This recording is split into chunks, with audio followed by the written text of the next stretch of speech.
Hi, this is Paul from Outerloop Coaching and OuterloopCoaching.com. I got a big one here for you today. How to send the perfect email to the music industry. If you are frustrated that you are sending emails to people in the music industry and not getting responses, this is the video for you. Follow every step that I give you in this in this video about your emails, and I promise you that you will start getting responses at a significantly higher rate than you ever have before. I know it because I do it all the time and it works. At the end of this video, I got 3 tips, 3 things that you should never do. So make sure you stick around to the end. And if you want, skip right to the end. But do me a favor before you do it. Like the video, subscribe to Outerloop Records here, and hit the bell so you get the alerts, all right? And I love to get a comment. Just let me know. Yes, is this helpful for you? Is this something interesting? Or no, it is not. That's all I ask. If you want to ask more, hit me up down below. That'd be fantastic. All right, so let's dig in. The subject line. The subject line is the most important part of your entire email. I know that there are tons of people who will just spend half a day writing out the email body and they don't even think about the subject line. But this is absolutely a mistake. You should be spending a ton of time on your subject line, because if your subject line does not work, if it doesn't compel somebody to open up your email, all the work that you spent in the body of the email just do not matter. So what I do is I will often spend, depending on how important that email is and how cold my email to somebody is, I might spend 10, 15, even 30 minutes or longer on just trying to craft a really great subject line. And what I do with that subject line is a couple things. The first thing is that I make sure that it is something, it has some specificity, right? I will say something along the lines about like the number of, like if it would be working for you, it might be, this is the number of spins we've gotten on Spotify in just the last 6 days, you know, something like really compelling, not just like the last month, the last year, or overall. Give them like another number that just, why in only 6 days? Why, you know, that is kind of intriguing. If I've got a personal relationship with the person that, or I've made some sort of personal connection with the person that I am emailing, I make sure that I am extremely specific as to what that is. Like, especially if I just met them briefly, maybe at a conference, for example, I will make sure that I put in that subject line, I met you at this time, at this place. Real brief, but very specific, so they'll know, oh yeah, okay, I remember him. Or hopefully, I go, geez, I don't remember him, but that must have happened, right? Because, and they're gonna open it up and read it. Those are 2 things that I do all the time. A third thing that I do is when I'm getting a referral from somebody and they're introducing me to somebody saying, hey, here's the email address of my buddy, you should write him and let him know what you're doing. Usually what I'll do is I'll ask the person to please send an email introducing us and putting me on CC, something like that, to get the relationship started. But when that can't happen, or if it's awkward to even make the ask, I'll put, that subject line will be almost nothing but referred by so-and-so.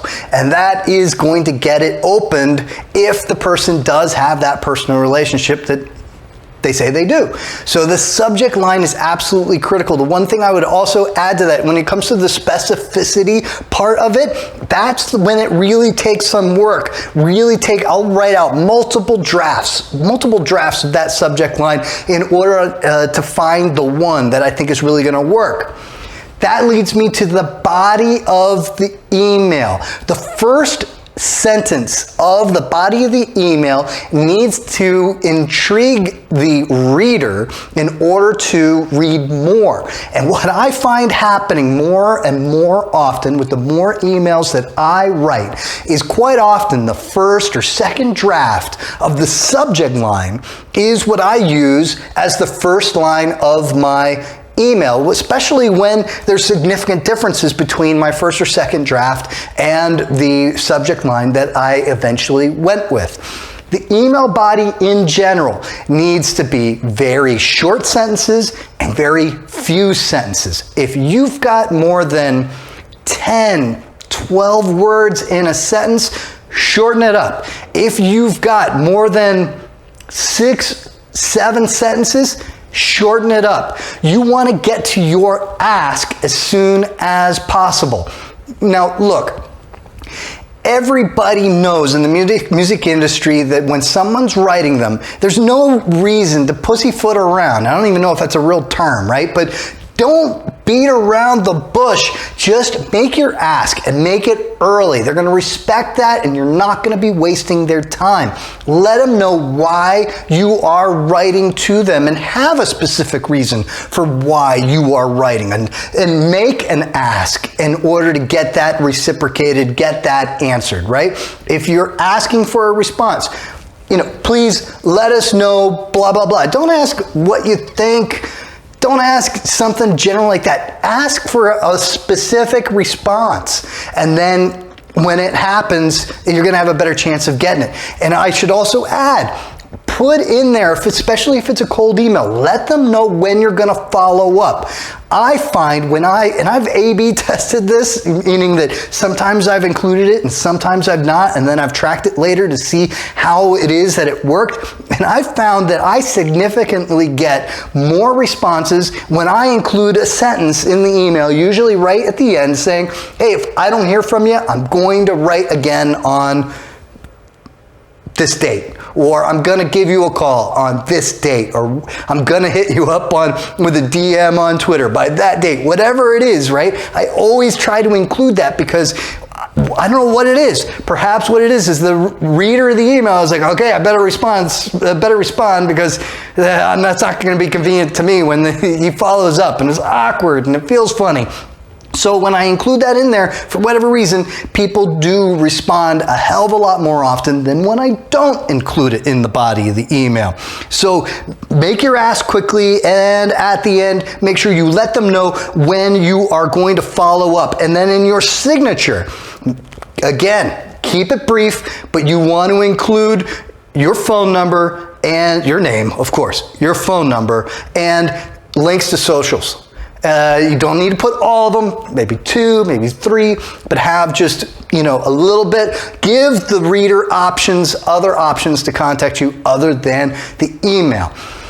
Another little sort of extra little tip is that I like to try to include words in the email that will make it easily findable later on. With people often using Gmail or using other programs where you can just do I was looking for an email on X, and you can type that in and do a search, and all of these emails will show up that include that word. I do like to try to include those words in the emails, but I think that's just getting probably way too nerdy about it, okay? So don't spend too much time on that. Now, I promise some big tips. So never attach anything ever to an email unless it's requested. Never, ever attach anything to an email unless it is requested. It will not get opened because there's too much danger that comes from opening an attachment when you don't know the sender. So don't do it. Don't include your MP3 files. Don't do it, right? Second thing, instead of that, include links to it. Okay? Don't make your subject lines, don't put it in all caps. Don't put any word in all caps in your subject line. What will happen is oftentimes the spam filters will throw it either into spam, or they'll throw your email into the promo folder if they're using Gmail, and then you might never get seen. You want to make sure that you hit the regular inbox, right? So don't put any words in all caps. And then make every email unique. It's like a letter to a specific person.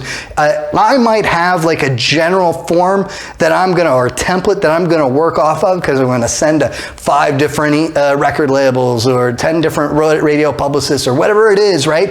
I will make sure that I have a template that I'm using to try to save me some time, but I will spend time on every single email. Once again, I want to make sure that that email subject line has specificity and is compelling to that person who's receiving the email, not anybody. This isn't clickbait, right?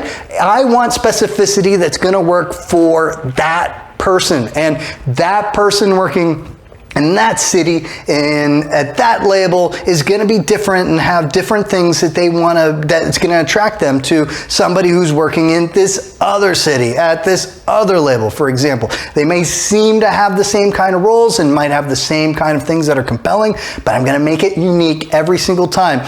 And again, the first thing I'm going for is some sort of personal connection that I'm able to put in there that will attract them. The second thing is how I'm going to use the referrals. When I can't use a personal connection, I'm going to want to use the referrals. And then the third thing is specificity and compelling specificity for that subject line, right? So I have to spend time for every single person getting the email, making sure it's unique to them. And man, too many times have I sent emails off to a handful of people, or I just copied, pasted, and sent off, and that embarrassing mistake of having someone's name wrong in there is just it's killer. So I never do it now anymore. So yeah, that's how to send the perfect email to the music industry. It works, I promise. Give it a shot. Let me know again. Is this helpful?